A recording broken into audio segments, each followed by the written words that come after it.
Tower is a 2D platformer published in 2023 by Torre de Pizza, a company co-founded by the two main developers and programmers of the game, those being McPig and Certif.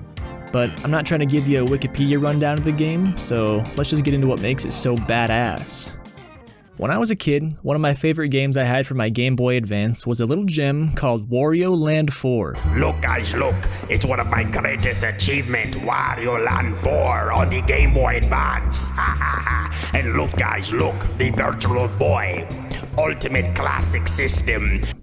Nobody else I know personally besides my brothers have ever played it, which kinda leads me to believe that it was not a common household game. But I can't be fucked to look up sales numbers from the early 2000s, and it's not really important anyway. The point is, Pizza Tower takes heavy inspiration from Wario Land 4.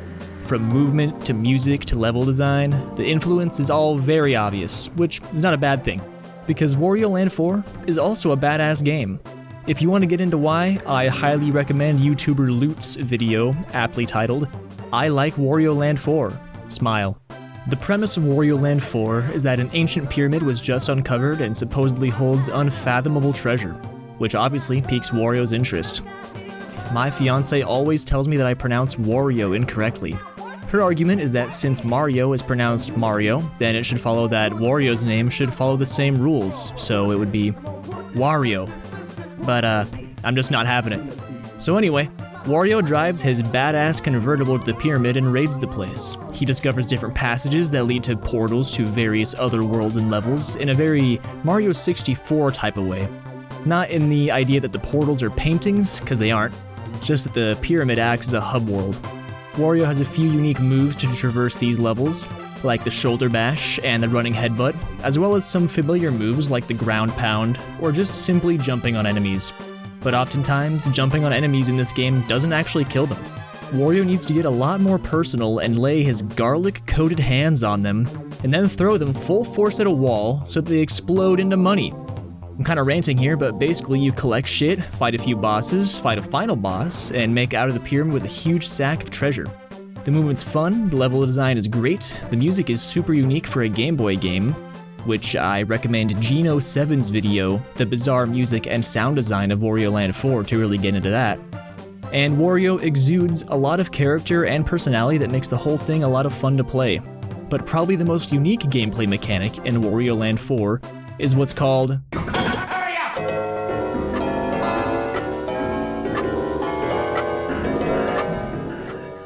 At the end of a level, you have to step on a switch that sets a timer ticking down, and now you have to rush back through the level, all the way to the entrance before the time hits 0.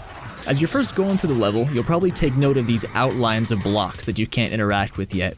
Once you hit the switch and run back through the level, all these blocks get switched on, which often leads to new challenges on the way back, and even totally new parts of the level being exclusive to the run back sequence. It's super fun and stressful, and the music that accompanies it really amps up the tension. So needless to say, Wario Land 4 is badass. Now let's get back to Pizza Tower. As I go through this section, you're gonna hear and see a lot of stuff that is uncannily similar to Wario Land 4.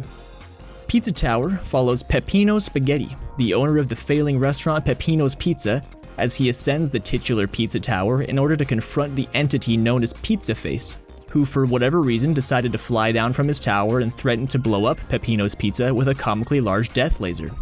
After entering Pizza Tower, the first level you're going to see is a basic tutorial level.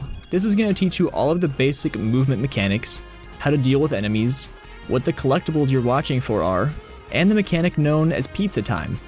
This is Pizza Tower's version of Wario Land 4's Hurry Up mechanic. You gotta break the Pillar John at the end of the level, then run back as fast as you can. One of the key differences here though is that in Wario Land 4, you just instantly lose when time hits 0. But in Pizza Tower, time running out just makes Pizza Face spawn on you, who will then chase you throughout the level wherever you go at extremely high speeds. And only after he catches you do you lose. This makes for even more stressful and hectic moments as you're going as fast as possible, knowing that any mistake will likely mean death.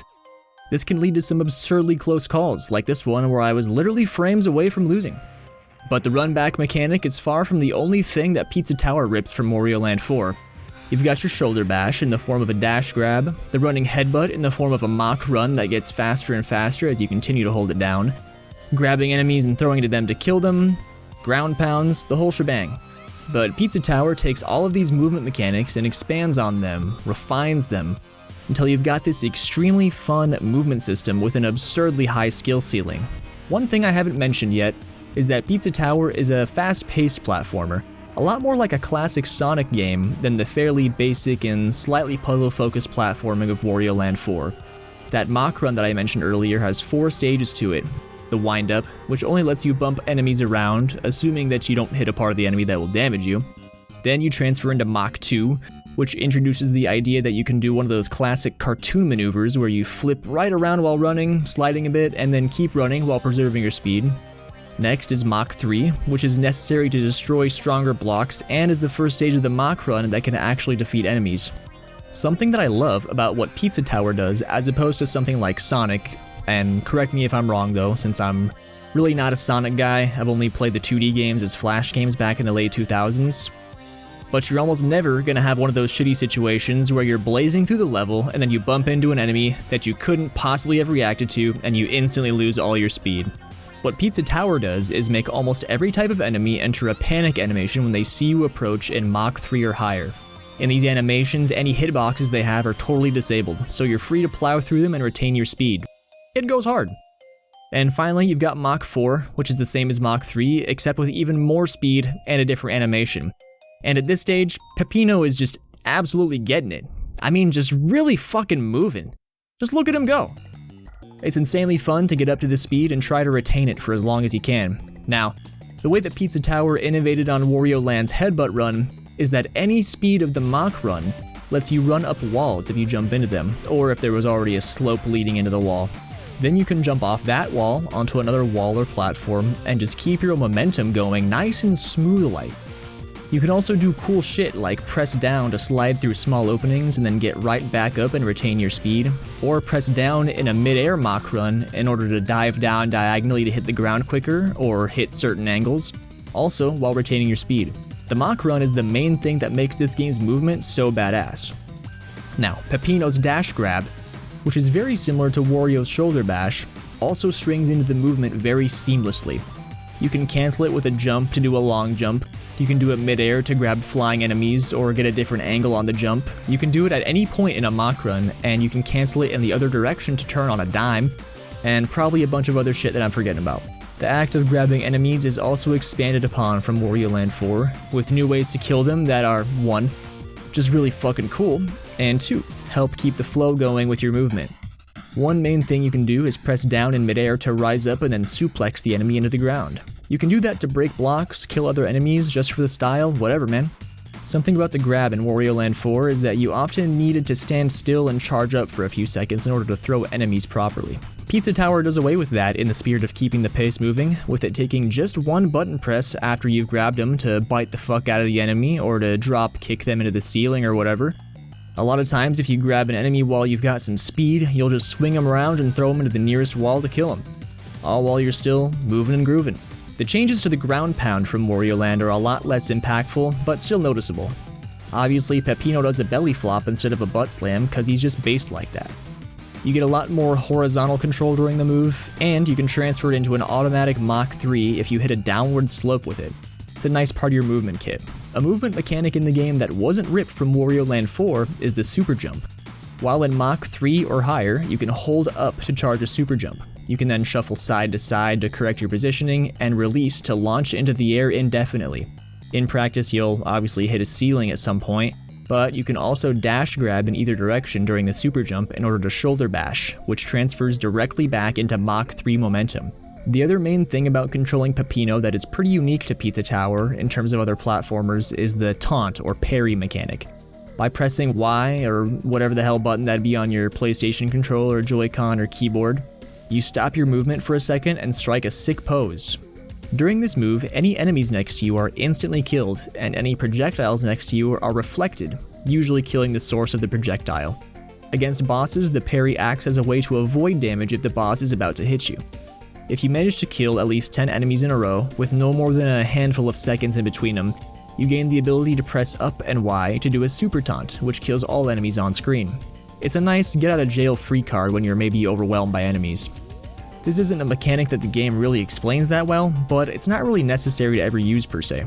It's just a nice extra layer of mechanical depth that expands the skill ceiling for advanced players. So, once you're out of the tutorial, you start entering various levels and worlds via large doorways in the background as you ascend Pizza Tower. The main collectible you're looking for is toppins, which are required to progress in the tower. Each toppin is worth 10 bucks, and you need to pay a certain amount of money on each floor of the tower to fight a boss and move on to the next floor.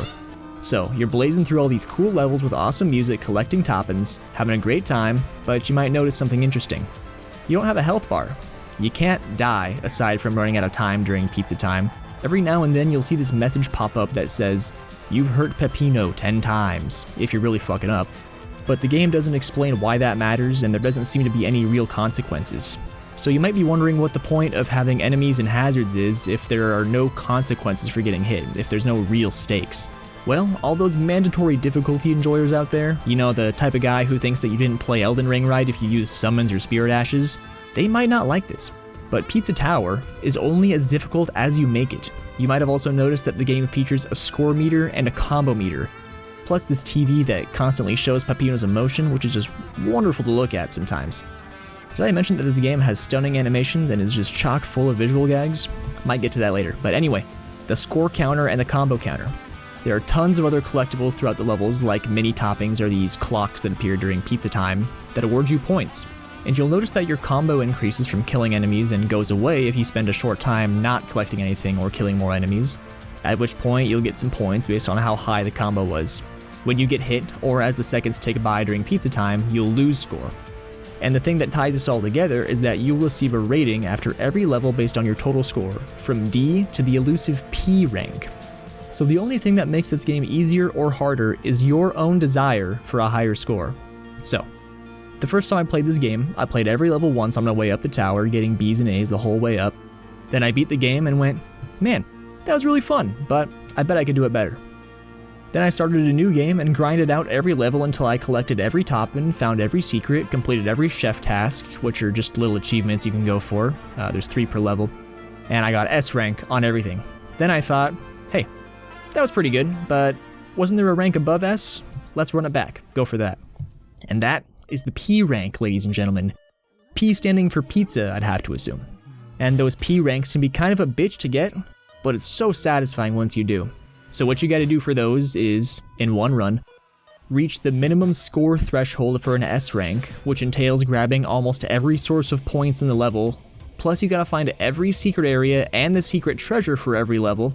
Then, during pizza time, you have to enter a portal near the start of every stage that activates lap 2, sending you back to the end of the level to do another run back on what little time you have left on your timer, and then on top of all that, you have to maintain one continuous unbroken combo throughout the entire level.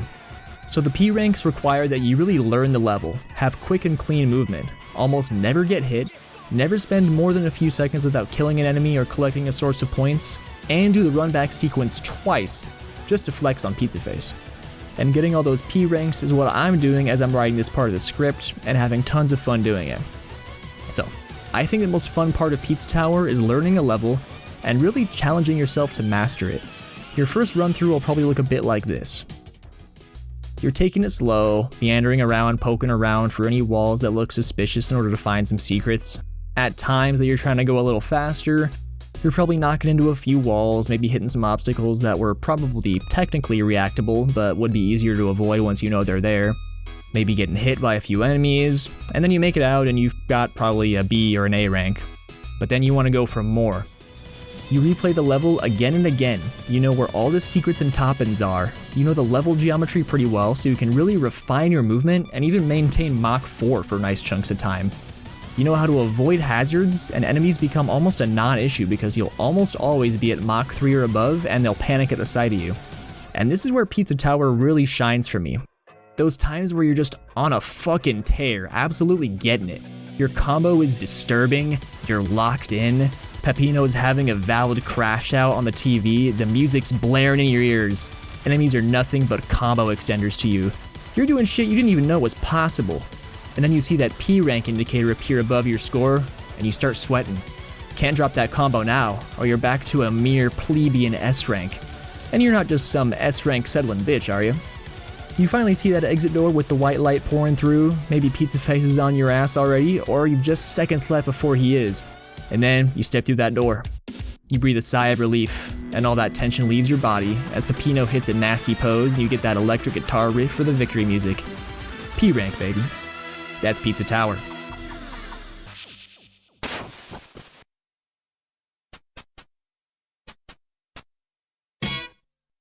Something I just mentioned was the music blaring in your ears. If you've been listening so far, you would have already noticed that Pizza Tower has a soundtrack full of bangers. It matches the gameplay in the sense that it's super high energy, but it still has a ton of variation. You have some groovier stuff, as in Pizza Deluxe.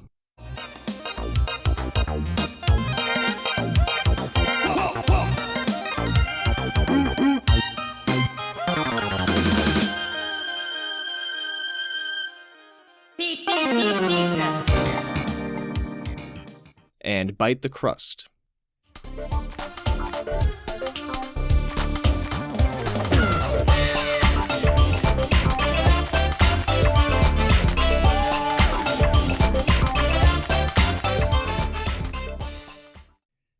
You get a taste of some more chaotic and weird vibes, as in Pizza Time Never Ends.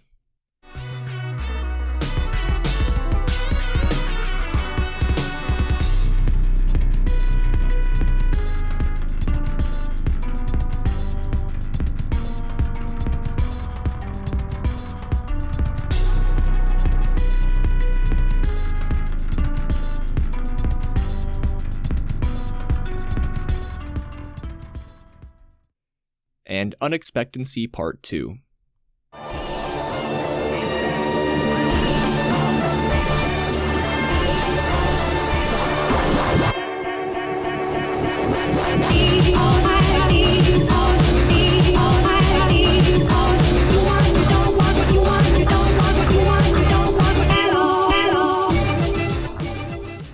And even some intense and epic stuff, as in Thousand March.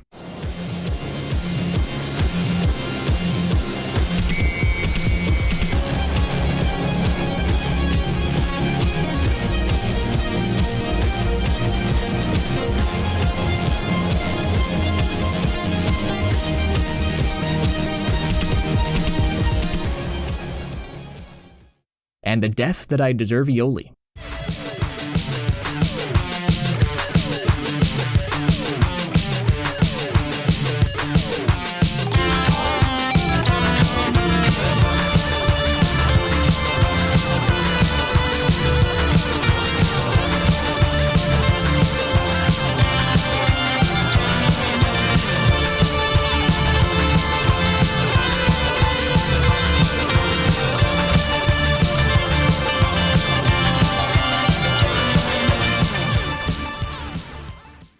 And all that is just a taste of this wild OST, if you'll pardon the pun.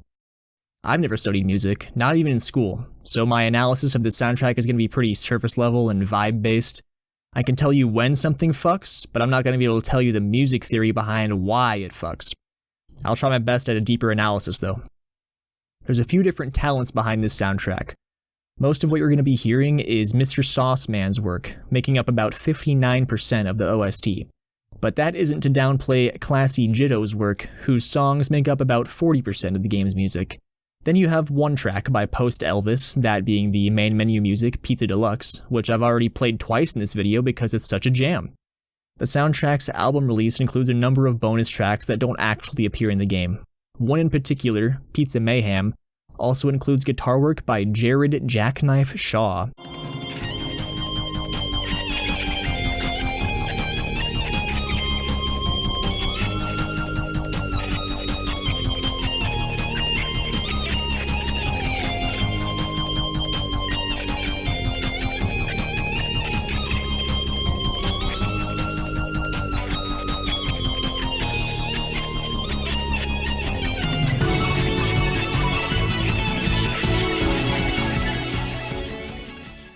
And vocals by Bernadette Kyobat Perez.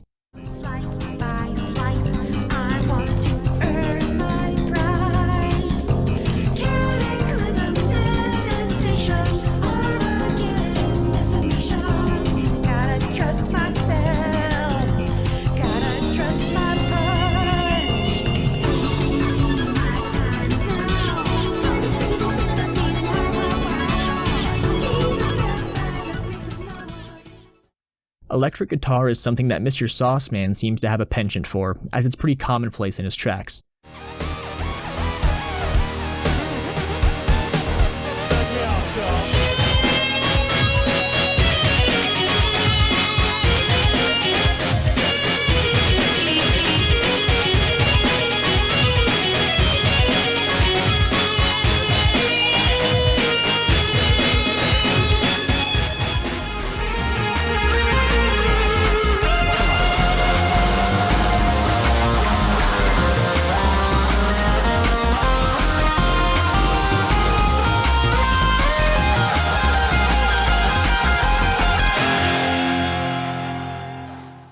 As someone who played Wario Land 4 as a child, it's also a real pleasure to be able to recognize the multitude of Wario Land samples that Sauceman in particular incorporates. The most obvious soundtrack parallel is the music that plays in the level-by-level escape sequences of both games. You've got Hurry Up in Wario Land,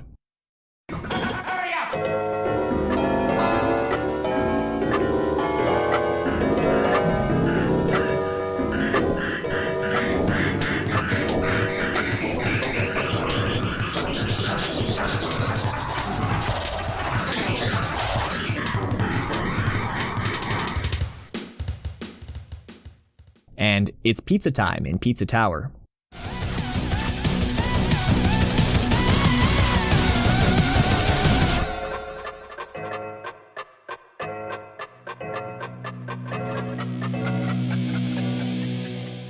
It obviously has those same clock sounds, but also samples Wario's voice as well as a particular vocal from Wario Land 4's Palm Tree Paradise. Hey, this is me while editing. I was having a lot of trouble finding the exact sample from Wario Land 4 after making that claim. So I asked my fiance to take a listen, and she immediately said that it sounds like it's from Wario World on the GameCube. And I, went and listened. I didn't believe her at first, but she, I had her come back and she insisted I take a second listen. And sure enough, it's definitely from Wario World. So shout out fiance. Eh, eh, eh.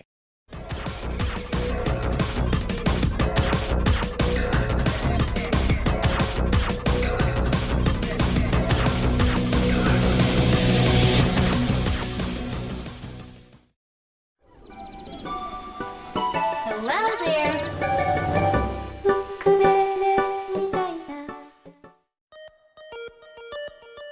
Hello there.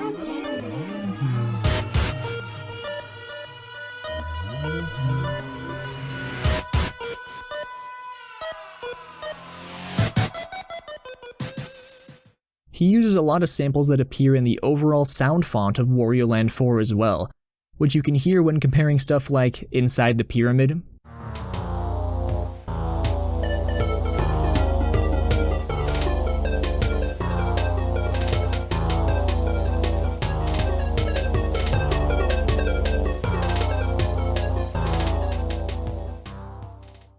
to Thousand March.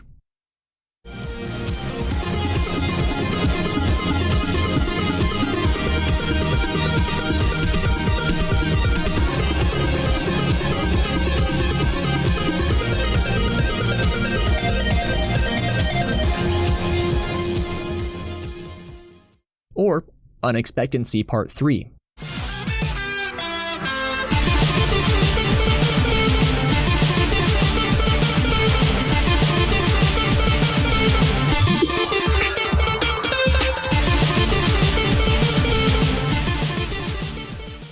You can also hear it in Fiery Cavern,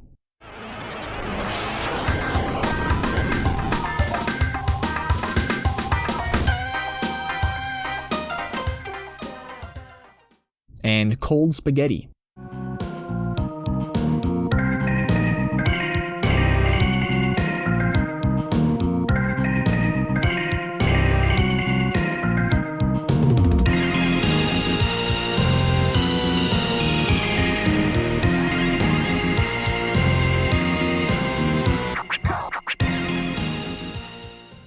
Wario Land 4's OST is very unique as the GBA soundtrack for many reasons, but one of them is its own use of samples, largely from dedicated sample compilation CDs made in the 90s. One in particular is this Dow sound from the late 90s Spectrasonics Vocal Planet CD. Dow.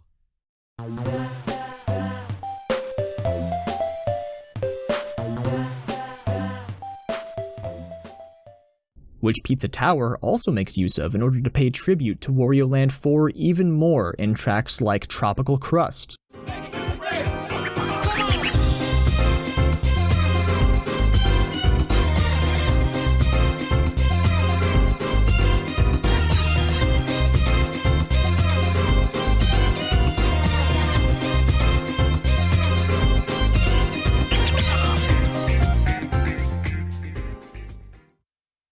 Or Way of the Pig.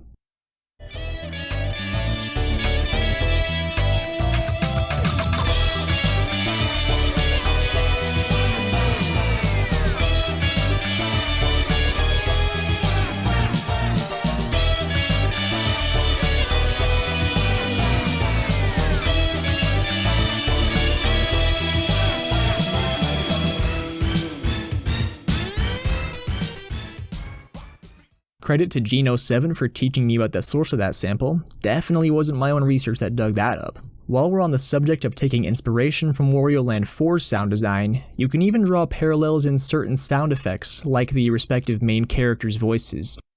Wario has a very strange and distinctive voice in Wario Land 4 that features strange repeating pitch-shifted samples.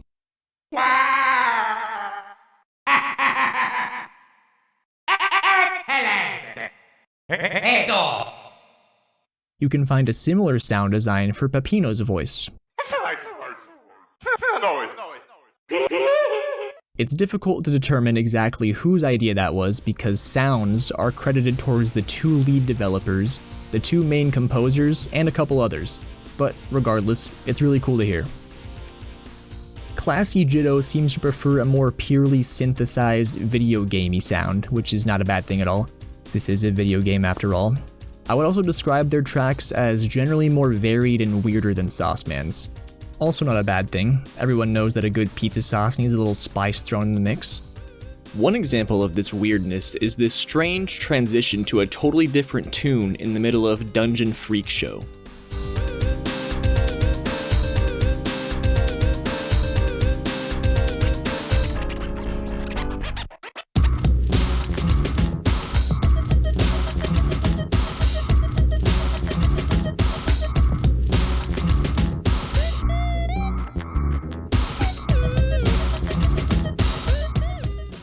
As a general rule, most of Sauceman's tracks are very high energy, but Jitto is not afraid to break that tone a little bit. Some good examples being the tracks that play on Fun Farm. The level begins with Mort's Farm, which is very simple and almost relaxing.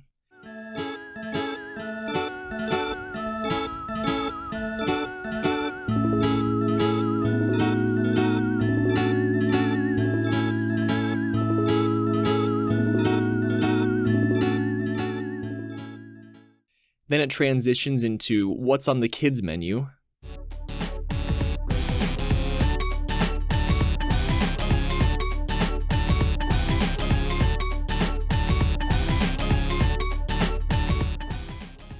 Which has a little bit more going on, but is by no means as high speed as most of the other tracks in the game.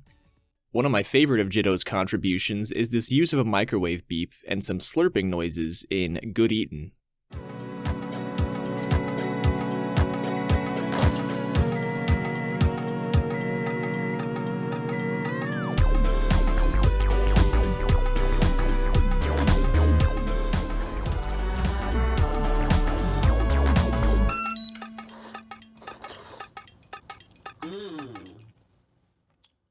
Jitto is also notable for composing all of the game's secret tracks, which appear in each level's secret areas.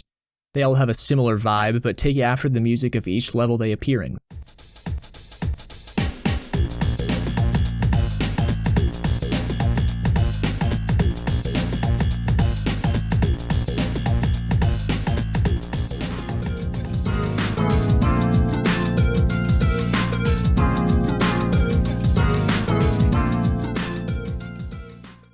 There's also this toy piano instrument that appears in most of the secret tracks, which I really love.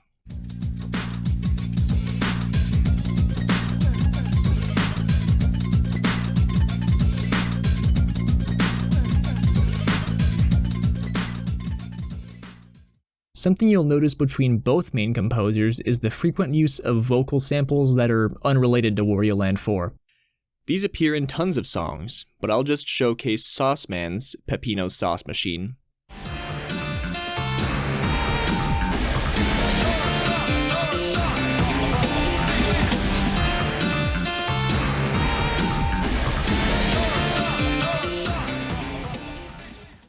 And Classy Jitto's Yeehaw Delivery Boy. Don't understand what's going on here. Don't understand what's going on here.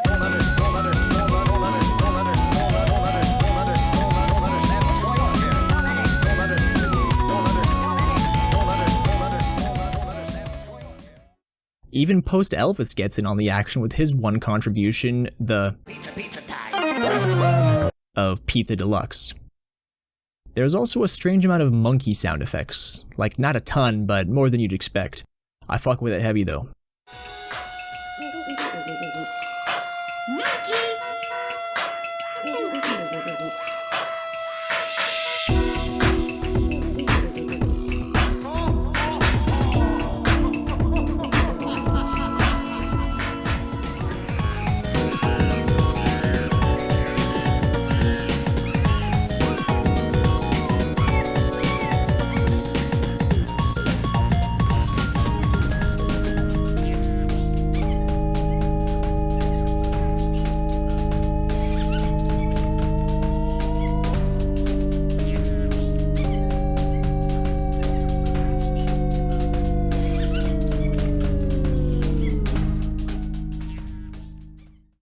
Despite more or less half of the game being composed by one person and the other half by another, it still maintains a good sense of cohesion.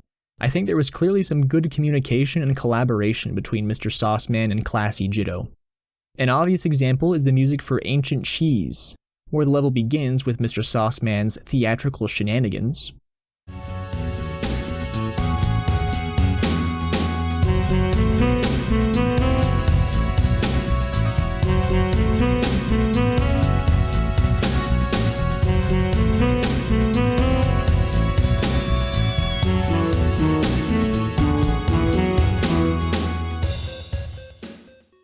And later transforms into Classy Jitto's take on the song in the form of Put on a Show.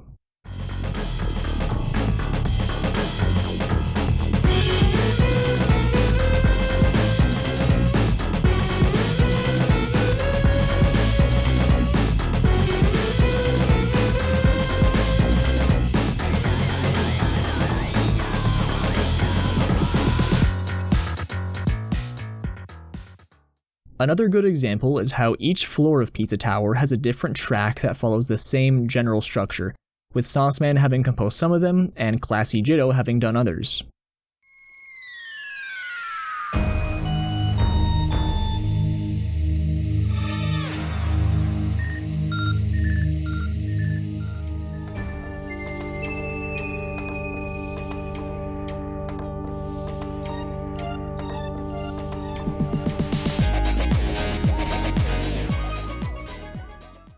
There are also some motifs found all throughout the OST, appearing in both Sauceman and Jitto's tracks.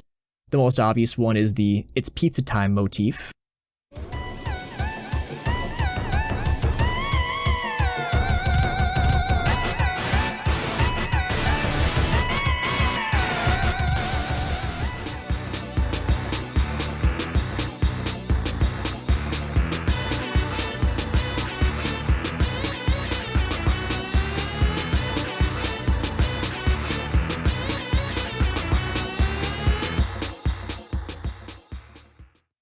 There are also some more subtle ones, or at least subtle to my ear, like Classy Jitto establishing this motif in the level Refrigerator, Refrigerador, Freezerator.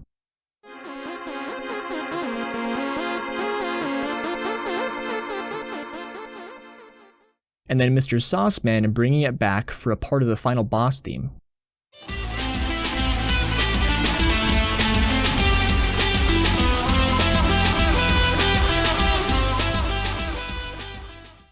Not that that's the only motif that gets called back to in the final boss theme, but I think you get the point. All in all, the OST is pretty fucking badass, man. Not all of the songs are stuff that I would consider good enough to bump in my car on the way to work or whatever, but hey, they can't all be bangers. An astounding amount of them are, though. Next, I want to talk graphics. Lead developer McPig, as far as I can tell by who's credited, is responsible for all of the art in the game, except for one asset, but we don't talk about that. But yeah, doing that much art is pretty fucking wild, and it's good art too. It's got this cartoon style that's just dripping in personality and charm. I brought up the TV display thing in the top right earlier, but I mean just look at some of this shit. You've got No Bitches Peppino, Rambo Peppino, Peppinos for every transformation in the game, several different hurt expressions, shit for when you're mock running, a unique expression for when you have a combo over 50, and so much more. It's a shame that you can't really afford to look at the TV much when you're actually playing, because it's such a treat. And as for Peppino's actual gameplay animations, it's also crisp and expressive. Just as you would expect from this cartoon art style, Peppino's proportions are almost always exaggerated during movement. There's this idle animation where his mouth becomes the size of his entire fucking body, his head becomes comically large during this parry animation, he gets stretched like taffy during a super jump, squashed flat when he hits a ceiling, and I don't even know how to describe what's going on during Mach 4. It's full of great visual gags too, like the pointing down or sexy shirtless taunt animations, the various times that Peppino's mouth becomes absurdly large as he does a classic cartoon scream, the little hello my baby type dance in this idle animation, the crazy way that you bite enemies. I could just keep going. The cutscenes and level intro cards are great too. I can't get enough of this very Fist of the North Star-esque Peppino. This world-ending suplex, Rambo Peppino in the intro to the golf level of all things, this closer look at a slowed down Mach run, it's all just so good. I downloaded a file containing all of Peppino's animations from Spriter's resource, and I mean just look at me scroll through this shit. There's over 1,500 frames of animation in here. I'm a very amateur pixel artist myself, and this amount of work is unfathomable to me. And I haven't even mentioned the art for all of the enemies, NPCs, tile sets, bosses, backgrounds, and objects. The quality of all this art is absurdly good for one person to have made this much of. I wish I could do more than just say, it's good, but you really just gotta play the game yourself and take it all in. Now I know I've been sucking this game's dick for 38 minutes, so I'll switch gears. One of my main criticisms of Pizza Tower is its sometimes lackluster level design. A lot of the early levels are really nicely put together, but you start to get some stinkers, particularly in the mid-game. I'll just quickly run through all the levels that I have issues with. Oregano Desert. Those fucking cows, particularly in the UFO section. The cows are way too big for hazards that halt your speed so abruptly. Not really a big deal if you know the level, but kind of frustrating for newer players after the novelty of getting kicked by a cow wears off. Fun Farm. It's just really weird. Geometry is sometimes not designed for the most interesting or fun movement, and there's some sources of damage that feel kinda cheap. Gnome Forest. Something I haven't mentioned yet is that Pizza Tower has more playable characters than just Peppino. Gnome's Forest is the first level where you're actually introduced to Gustavo and Brick.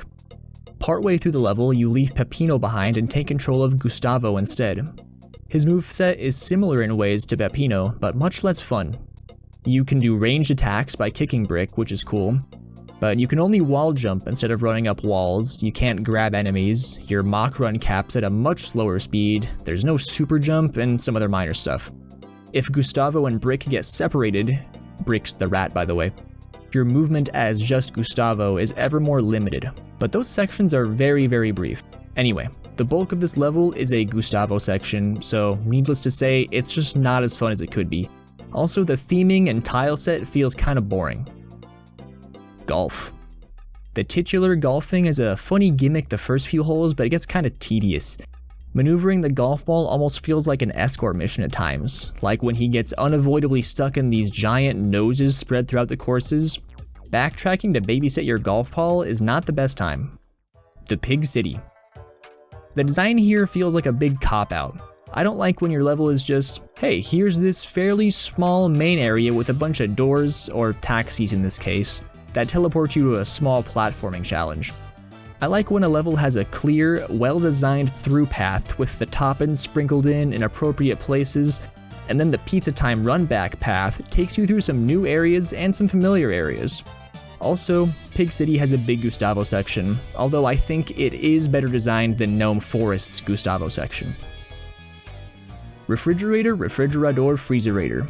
The hot sauce power-up you get for the entirety of pizza time is just not very interesting. I like the new paths being open now that you can break the ice blocks, and the pressure that puts on since you have a timer now, but being invincible and having unlimited flight is just not interesting. Don't make a sound. It's in a similar boat to golf where the gimmick is cool the first few times but can get a little tedious. You can only get jump scared so many times before it starts to get annoying.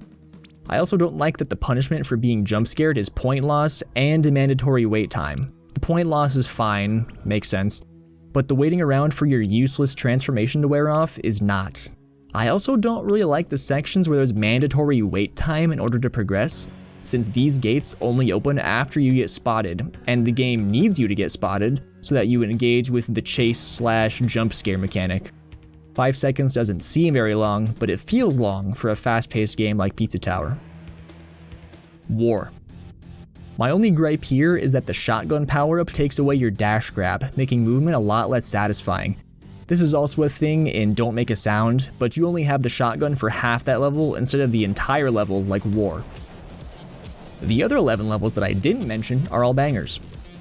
Besides level design, I have a few minor gripes with boss fights.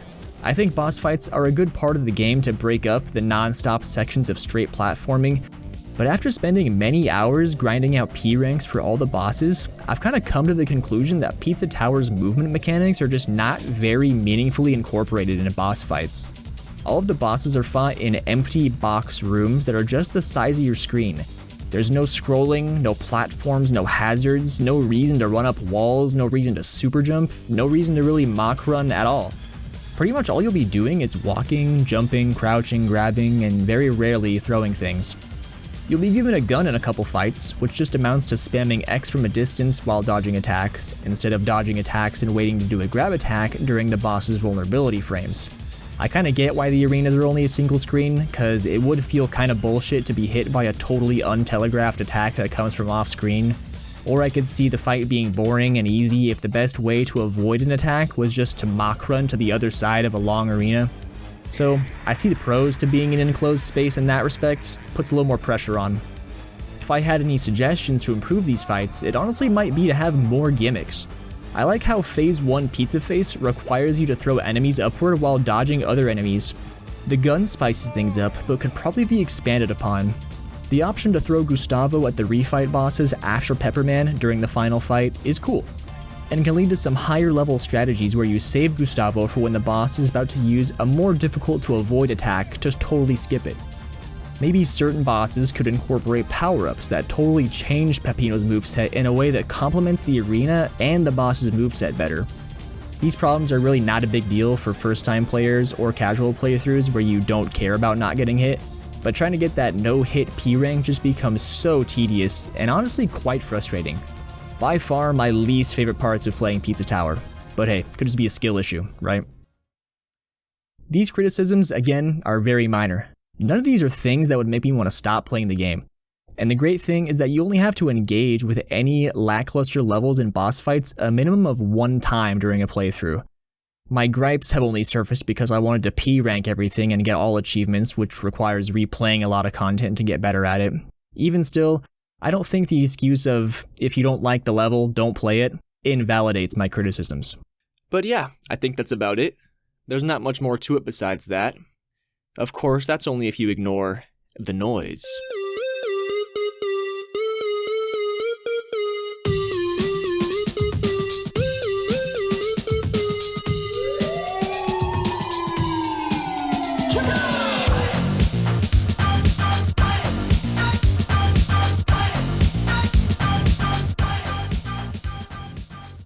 The Noise is an entire other playable character that you unlock after beating the game as Peppino. Of course, he's also the boss of Floor 3 while playing as Peppino, but who cares about that? We're here for that sweet, sweet gameplay, baby! The old heads among you, or people that know slightly more about pizza chains than the average person, can probably spot the similarities between the Noise and the old Domino's mascot, the Noid. It's a really cool callback to a mascot that hasn't been around in decades. I don't really know anything about the Noid besides the hostage crisis at a Domino's location in 1989 perpetrated by a mentally ill man named Kenneth Noid, but I sure do like the Noise. His personality is quite a bit different than Peppino. Whereas Peppino is often seen as anxious, scared, and occasionally angry as a character, the Noise is always so nonchalant and crude. He flips people off, he shakes his ass at the camera, he does this.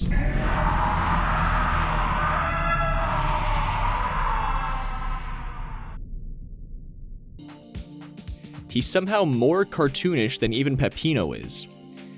I wasn't super keen on playing as one of the bosses at first, but now I think the Noise is badass. His moveset is very similar to Peppino's, but also very different. He still has the standard Mach Run, Super Jump, Ground Pound, Dash Grab, Taunting, etc., but there's a lot of important distinctions even when it comes to those moves that are shared with Peppino. When you Mach Run and jump at a wall as the Noise, he does a wall bounce instead of running up the wall. You can dash grab at the wall from this point to wall bounce again and gain more height. When you land from a wall bounce, he also immediately goes into Mach 3. He can also do a super jump at any time, not just during Mach 3 and up, and he can also have some limited horizontal control of the super jump. He also has a few moves entirely unique to him, like the drill. Inputting what would normally be a dive while Mach running makes the Noise enter this drill state, which plows through blocks and enemies and has a pretty decent amount of horizontal control. And it doesn't stop when you hit the ground, you can just keep holding it and slide around with it. You can also input a dash grab while in the drill to reactivate and quickly change directions, which is especially useful for these hairpin turn sections that crop up in a lot of levels. Another unique and unassuming move is his Noise Crusher. You do this by inputting up and jump while in the air, and you'll dive upwards in an arc, slamming down with the crusher. At first it seems to just be an alternative to ground pounding, but it is so much more than that. Once you discover that you can cancel the crusher by dash grabbing, your entire fucking world will change. You can chain these crushers and dashes together infinitely, giving you unlimited airtime if you so desire. This one technique alone makes his air mobility totally unmatched. It's actually hard to go back to playing as Peppino once you dedicate some time to learning the Noise. I'm certainly not on the level of a speedrunner or whatever, but I think you can see from my gameplay what kind of antics you can pull with this moveset. The skill ceiling is so much higher than Peppino's is. Another benefit of this moveset is that it fixes my gripes with a lot of levels, and even with bosses. I'll start with levels first. Remember how I made the vague criticism that Fun Farm's geometry is not designed for interesting or fun movement? This is absolutely not an issue with the Noise. In fact, I really like Fun Farm as the Noise. His kit just maneuvers the level in such a satisfying way. I think you'll also recall when I was dunking on the Gustavo sections of Gnome Forest and the Pig City. You might be wondering what character you switch into during the typical Gustavo parts when you play as the Noise, since it doesn't really make sense for Peppino's buddy to help you clear the level. Well, you actually get to switch over to this really cool character called the Noise. The Noise's moveset is equally as fun as the Noise's. It's really impressive that they managed to design two amazing movesets after the failure that Gustavo is. Unfortunately, I don't really have time in this video to get into the details of the Noise's moveset, but rest assured that it's really cool. In fact, the Noise is so fun to play as that it kinda makes me sad when I get back to the swap point and have to switch back to playing as the Noise. It almost feels like a big missed opportunity. I feel like they should have included new Noise sections in some of the levels so that you can spend more time playing as the Noise. But anyway, back to the Noise. I mentioned that the Noise fixes some of the issues that I have with boss fights. Well, I will say that I wrote that part of the script before I had dedicated any time to playing as the Noise. At that point, I had just unlocked him and played the first level with him and decided that he felt too weird to control after playing as Peppino for so long. Looking back on the part of the script where I suggested the idea of changing Peppino's moveset up during boss fights, it's funny that they do that exact thing with the Noise. While in a boss fight, your dash grab gets replaced with a ranged bomb attack, which is your primary means of dealing damage. It's a really cool way to spice things up and definitely create some higher level strategies. The Vigilante becomes an absolute joke as the Noise because you can literally just juggle him back and forth without him being able to attack at all. The bombs also led me to discover some interesting time saves in the fake Peppino fight, like certain parts of his attacks where I would have no idea that he was vulnerable if I hadn't happened to throw a bomb there. Overall, this simple moveset change brings some much needed depth to boss fights. If I have one or two gripes with the Noise, one of them is that his uppercut move goes so much higher than Peppino's. This sounds like a good thing, but the uppercut is one of those moves that leaves you in a non-actionable state. You literally just have to wait until you hit the ground to be able to do anything again. It's almost never worth using this move, and it totally disrupts my flow whenever I do it on accident. My second gripe is that Refrigerador, Freezerator is still not a very fun level. Rather than getting the weird, floaty, infinite flight power-up partway through the level, the Noise gets it right off the bat. It's also very easy to accidentally activate, and it just grinds your tempo to a halt whenever you do it. I maintain my stance that it is simply not a well-designed power-up. On the subjects of power-ups and transformations though, the Noises are all subtly different to Peppino's, like they might control slightly different, or be able to do things that Peppino's simply can't. It's just another nice shake-up while playing through the game again as the Noise. I can honestly say that P-ranking everything as the Noise is the most fun that I have had in this game, which is saying a lot because doing that same thing with Peppino was also a blast. So yeah, I'm a certified Noise enjoyer. Noise Nation, rise up. Circling back though, Pizza Tower is fucking badass, man.